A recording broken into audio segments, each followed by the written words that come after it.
ఈరోజు తెలంగాణలో వరంగల్ కేంద్రంగా కాంగ్రెస్ అధినేత రాహుల్ గాంధీ పర్యటన ఉన్నట్టు పత్రికల్లో మీడియాలో వార్తలు వచ్చినాయి. పోలీసు బందోబస్తు అన్ని కూడా ఏర్పాట్లు చేసిన తర్వాత చివరి నిమిషంలో రద్దు ప్రకటన చేసింది కాంగ్రెస్ పార్టీ. తెలంగాణలో రాహుల్ గాంధీ అడుగుపెట్టే ధైర్యం లేదు. అందులో వరంగల్లో ఎక్కడైతే తమ హెలికాప్టర్ మరి ల్యాండ్ అయ్యేటువంటి ప్లేస్ ఉందో ఆర్ట్స్ కాలేజ్ గ్రౌండ్ హన్మకొండలో అదే గ్రౌండ్ వేదిక చేసుకుని గత అసెంబ్లీ ఎన్నికల ముందట ఇదే రేవంత్ రెడ్డి గారు పిసిసి ప్రెసిడెంట్ గా ఉన్నప్పుడు తన అధ్యక్షత జరిగినటువంటి మీటింగ్ లో ఈ కాంగ్రెస్ అధినేతలు అందరూ కూడా వచ్చి అక్కడ రైతు డిక్లరేషన్ అని చెప్పి తెలంగాణ రైతాంగాన్ని మోసం చేసినటువంటి ప్రాంతం అది పౌరుషాల గడ్డ వరంగల్. కాబట్టి అడుగు పెట్టడానికి ధైర్యం చేయలేదు.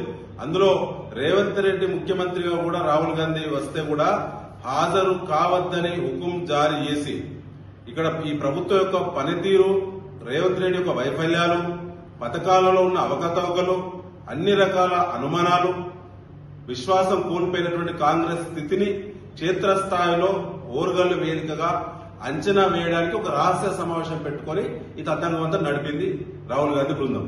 కానీ చివరగా అది రక్షణ ఉండదని చెప్పి బీఆర్ఎస్ శ్రేణుల నుంచి ముఖ్యంగా రైతులు ఈ మధ్య వరంగల్ జిల్లాలో అన్ని ప్రాంతాల్లో కూడా ఊరు వాడ రైతాంగ సమస్యల మీద కాంగ్రెస్ ప్రభుత్వాన్ని నిలదీస్తున్నారు. కాబట్టి ఆ ఫీడ్బ్యాక్ తీసుకుని రాహుల్ గాంధీ బృందం కాంగ్రెస్ పార్టీ ఈ పర్యటన రద్దు చేసింది. ధైర్యం లేదు. ఆనాడు అన్ని రైతాంగానికి పండుగ చేస్తామని చెప్పి నమ్మబలికినటువంటి రైతు భరోసా మోసమైంది, 12,000 వ్యవసాయ కూలీ మోసమైంది. ఆ తర్వాత బోనస్ అనే పేరు మీద బోగస్ మాటలు ఇచ్చారు. 2 నెలలైనా ధాన్యం ఎత్తి ఇప్పటి వరకు రైతుల ఖాతాలో బోనస్ డబ్బులు కూడా పడటం లేదు. రుణమాఫీ పూర్తి వైఫల్యమైంది. రుణమాఫీ దాదాపుగా 60% పైబడి రైతులు ఇంకా కూడా రుణమాఫీ కోసం ఎదురు చూస్తా ఉన్నారు. రాహుల్ గాంధీ పర్యటన మీడియాలో చూసినటువంటి రైతులు తిరుగుబాటు చేస్తారనేటువంటి ఒక భయం తోటే ఇలా రాహుల్ గాంధీ పర్యటన రద్దయింది.